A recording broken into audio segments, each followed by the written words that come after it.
किया शोषण, उत्पीड़न, अत्याचार, दिया बेरोजगारी और भ्रष्टाचार। चोरी से आई चोर सरकार, ले डूबी पूरा बिहार। ये सिविल वार की स्थिति हो रही है इस देश में, जिस तरह का भारतीय जनता पार्टी का कार्य हो रहा है। कुछ लोग कहते हैं डबल इंजन की सरकार, लेकिन ये डबल इंजन की सरकार नहीं, ट्रबल इंजन की सरकार है। नमस्कार, इनसाइडर लाइव में आपका स्वागत है। आपके साथ में मैं हूं अनामिका। देखिए, आज जिस तरीके से संपूर्ण क्रांति दिवस के मौके पर आरजेडी की तरफ से जो एक बड़ा आयोजन किया गया था और जिसमें कि सरकार के खिलाफ रिपोर्ट कार्ड जारी की गई, उसमें तमाम तरह की बातें हुई। खास करके महागठबंधन के कई नेता लोग इसमें शामिल हुए, लेकिन सबसे खास बात ये रही कि कांग्रेस पार्टी का कोई भी या फिर कांग्रेस की तरफ से कोई भी प्रतिनिधि इसमें शामिल नहीं हुआ।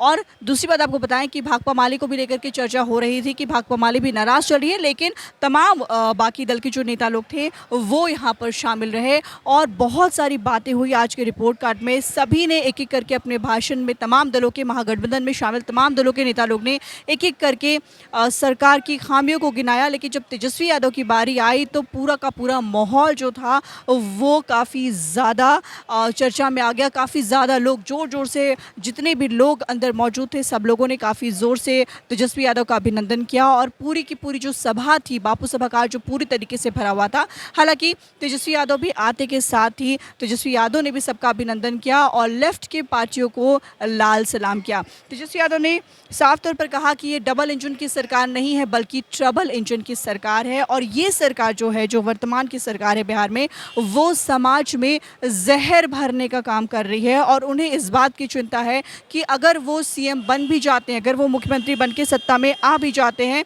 तो भी समाज से इस जहर को निकालने में काफ़ी ज़्यादा कई सदियां लग जाएंगी, काफ़ी वक्त लग जाएगा। इस बात की चिंता है उन्हें। और दूसरी तरफ उन्होंने ये भी कहा, लालू यादव ने एक मैसेज भी दिया। लालू यादव स्वस्थ नहीं थे इसलिए वो यहाँ पर नहीं पहुँच पाए, लेकिन उनका एक मैसेज दिखाया गया और उस मैसेज को देखा सब लोगों ने। और साफ तौर पर इसके लिए भी तेजस्वी यादव ने कहा कि जिस तरीके से लालू यादव अस्वस्थ होने के बावजूद भी झुकने वाले नहीं हैं और आप लोगों तक मैसेज दे रहे हैं, हम आपको वो मैसेज भी दिखाएंगे। और इसके साथ ही साथ आपको ये बताएं कि अगर बीजेपी पर निशाना साधते हुए सीधे सीधे कहा तेजस्वी यादव ने कि अगर उनके मन में बेईमानी होती तो वो बीजेपी के साथ में हाथ मिला लिए होते और आज सीएम बनकर बैठ गए होते, लेकिन उनके मन में बेईमानी नहीं है। क्या कुछ कह रहे हैं तेजस्वी यादव, आइए आपको सुनाते। हमारे पार्टी के राष्ट्रीय जनता दल के गरीबों के मसीहा आदरणीय लालू जी ने भी अस्वस्थ होते हुए भी आप लोगों के लिए संदेश भेजा और अपने राष्ट्रध्वज जी को हम सलाम करते हैं कि इस हालत में भी, इस परिस्थिति में भी वो झुकने को तैयार है। और लेफ्ट पार्टी के साथ साथ पूरे देश में पहला ऐसा रीजनल पार्टी होगा बिहार कि कभी भी सांप्रदायिक शक्तियों के आगे हम लोगों ने घुटने नहीं देखे। और महागठबंधन पूर्व में जो बिहार विधानसभा का चुनाव हुआ उसमें भी बड़े मजबूती के साथ लड़ा। यहाँ बैठे हुए सभी लोगों ने दिन रात खून पसीना बहा करके, जीतोड़ मेहनत करके महागठबंधन को सत्ता में ला दिया है। लेकिन कुछ लोग चोर दरवाजे से आकर के सत्ता को हथियाने का काम किया गया। अब ये आरोप पत्र है, इसमें विपक्ष, हम लोगों की ड्यूटी बनती है कि सरकार को आईना दिखाए, कहाँ खामियां रही। आज देखिए क्या माहौल बना हुआ है बिहार में। कुछ लोग कहते हैं डबल इंजन की सरकार, लेकिन ये डबल इंजन की सरकार नहीं, ट्रबल इंजन की सरकार है। आज कोई खुश नहीं, महंगाई चरम सीमा पर है, किसान बदहाल है, मजदूरों की कोई बात नहीं करता, छात्र छात्राएं, नौजवान, बेरोजगारी, देश की संपत्तियों को बेचा जा रहा है। जहां संविधान हमारा सुरक्षित नहीं है, लोकतंत्र सुरक्षित नहीं है पूरी तरीके से। उनकी ही आयोग ने, नीति आयोग ने जो रिपोर्ट जो दिया, बिहार हर सूचकांक में, चाहे शिक्षा हो, चिकित्सा हो, हर एक मामले में कुपोषण की बात हो, बिहार सबसे फिसड्डी राज्य में गिना जाता है। क्यों नहीं कोई काम हो रहा? कोई काम ही नहीं हो रहा बिहार में। बिहार बेरोजगारी का केंद्र बना हुआ है और इस पे कोई चिंता नहीं। कोई विभाग देख लीजिए आप, चाहे पुलिस महकमा देख लीजिए आप, चाहे इंजीनियरिंग डिपार्टमेंट देख लीजिए आप, हेल्थ डिपार्टमेंट देख लीजिए, एजुकेशन डिपार्टमेंट देख लीजिए, 3 साल में भी जो है ग्रेजुएशन पूरा नहीं हो पाता। लोग जो है बीपीएससी की हालत देख लीजिए, क्या स्थिति बनी हुई है। प्रश्न जो है वो लीक हो जाता है। कोई भी सिस्टम जो है सरकार का काम नहीं करता। और हम इस बात से भी सहमत है कि हमारा गठबंधन केवल चुनावों का गठबंधन नहीं होना चाहिए। हमारा गठबंधन सिर्फ सत्ता में बदल करके सत्ता में काबिज होने का नहीं होना चाहिए। हमारी चिंता दूर की है। आज अगर हम चुनाव जीत भी जाए, सत्ता में आ भी जाए, लेकिन जो जहर जो समाज में फैला दिया गया है उसको मिटाने में कितनी सदियां लग जाएंगी, इसकी चिंता हम लोगों को करने की आवश्यकता है। इस रिपोर्ट कार्ड में देखिएगा तो पूरा भगवा है, ये भगवा चेयर है। यहाँ की सरकार नागपुर से चल रही है, यहाँ के मुख्यमंत्री कैद है। ध्यान से देखिएगा तो तीर भी है, 2 हाथ निकला हुआ है और कमल का फूल सीएम के कुर्सी को जकड़ के रखा है। यानी यहां जो राज चल रहा है वो नागपुर से चल रहा है। गरीबी पे मत बात करो, बेरोजगारी पे मत बात करो, पलायन पे मत बात करो, विशेष राष्ट्रीय दर्जे की बात मत करो, महिला सुरक्षा के बारे में मत बात करो। बात करो हिंदू की, मुसलमान की, मंदिर की, मस्जिद की, कश्मीर की, इन्हीं पे चर्चा की जा रही है। क्या हो गया? वो लोग भी जानते हैं कि अगर इस पे हम बात करेंगे तो हमको वोट मिल ही रहा है। जब वोट मिल रहा है तो हम क्यों बेरोजगारी मिटाएं, क्यों पलायन को रोके, क्यों किसानों के आय को दुगुना करें? ये सारी बातें क्यों गरीबी मिटाएं? आज कोई गरीबी की बात नहीं करता, क्यों नहीं करता? और हम लोगों को सोचना पड़ेगा।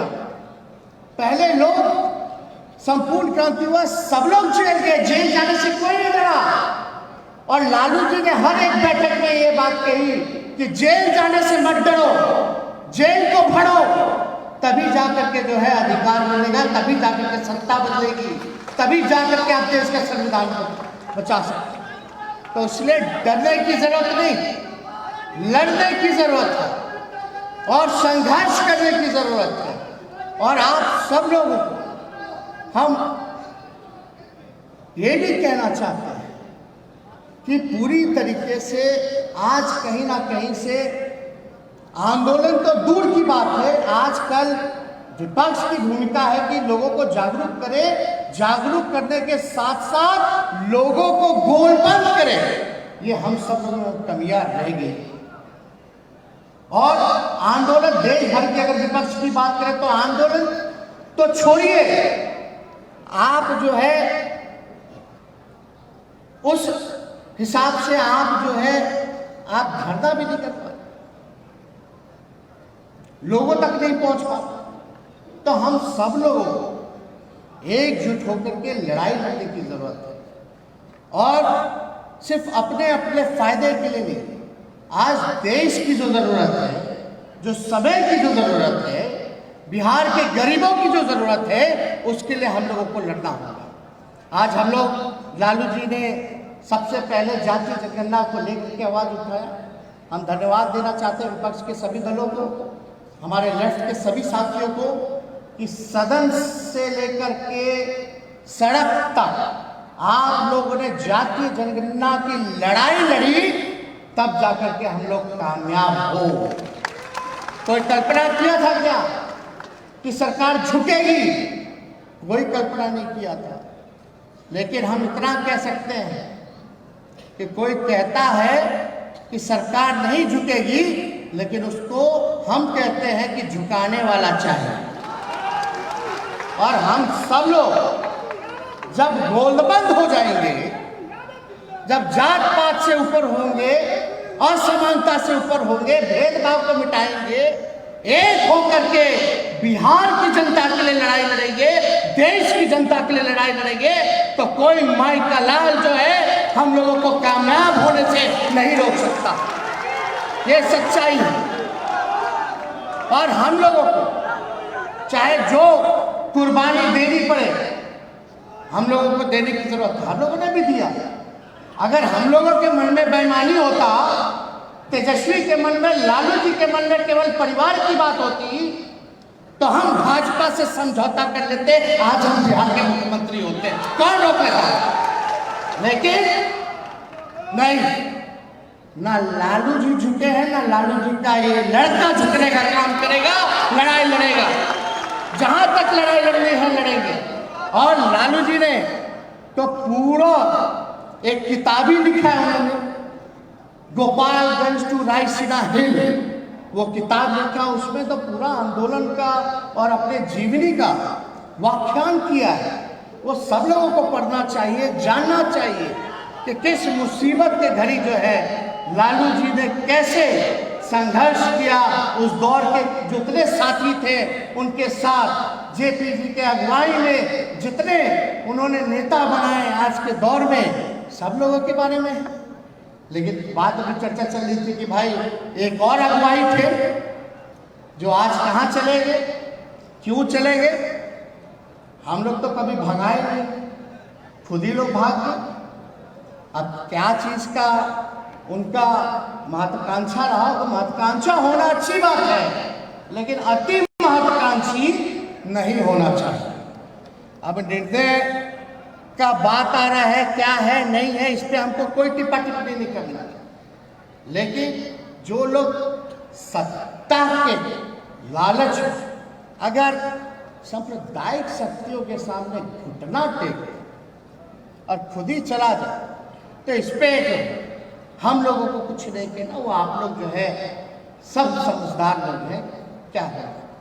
तो इसमें तो जिस प्रकार से लोगों ने जता के रखा, तो अब दीपांकर जी हिम्मत की बात कर रहे थे, हिम्मत कितनी है नहीं है तो वो तो हम नहीं कह सकते, लेकिन हिम्मत होती तो कम से कम अपना जो वादा किया है, भले ही चोर दरवाजे की सरकार 19 लाख रोजगार तो दे देते जो खाली पद पड़ा हुआ है। हिम्मत होती तो बिहार के लिए विशेष राज्य का दर्जा तो मांग लेते, विशेष पैकेज तो मांग लेते। चलो कम से कम इतना ही काम कर देते, तो हमको तो इस पर ज़्यादा टिप्पा टिप्पणी नहीं करनी है। लेकिन जो माहौल देश का जिस प्रकार से खराब हो रहा है, जिस प्रकार से संघ जो है पूरे देश को हाईजैक करना चाहता है, वो संविधान नहीं बल्कि बंच ऑफ थॉट किताब के आधार पे जो चलना चाहता है, इसकी लड़ाई हम लोगों को पुरजोर तरीके से लड़ना पड़ेगा। तन मन धन लगा करके जो है संघर्ष हम लोगों को करने की जरूरत है। हम ज़्यादा कुछ नहीं कहेंगे क्योंकि सारी बातें पूर्व में वक्ताओं ने हर एक मुद्दे को उठाया और आरोप पत्र आया है, इसके बाद बाहर आरोप पत्र भी आप लोगों को मिलेगा।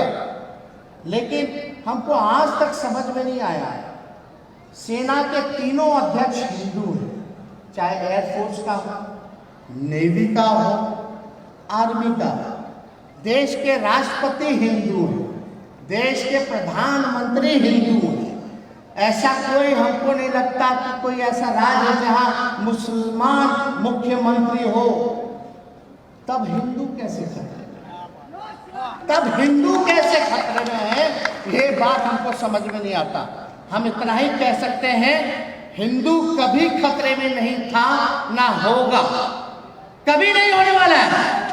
खतरे में तो उनकी कुर्सी है, इसलिए ये हिंदू को नाम लेकर के कहते हैं हिंदू खतरे में, खतरे में उनकी कुर्सी रहती है।